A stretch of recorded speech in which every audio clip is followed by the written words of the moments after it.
বিশ্বনবীর কলিজার টুকরা ফাতেমা, ফাতেমার কাছে বিশ্বনবী যে বললেন, মা আমার কলিজার টুকরা নয়নের পুটুলি, তোমারে আমি সবচেয়ে বেশি ভালোবাসি। আমার চাচাতো ভাই আলী তোমাকে বিয়ের প্রস্তাব দিয়েছে, হাল আনতে রাদিয়া, তুমি রাজি কিনা বলো। সাকাতাত, ফাতেমা চুপ করে রইলেন। বিশ্বনবী আবার জিজ্ঞেস করলেন, ফাতেমা বলো তুমি রাজি কিনা। মা ফাতেমা কথা বলে না, সাকাতাত, চুপ করে রইলেন। আবার বিশ্বনবী বললেন, তুমি যদি না বলো কেমন করে বুঝবো রে মা, আমার ভাই আলীর সাথে তোমার বিবাহের ব্যাপারে তুমি রাজি আছো কিনা বলো।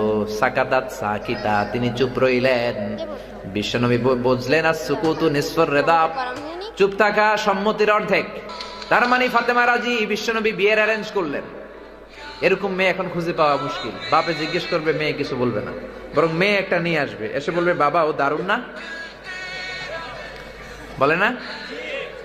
এরপরে পোলাও কয়, ড্যাড আমি হলাম ইয়ো ইয়ো, আছে না নাই?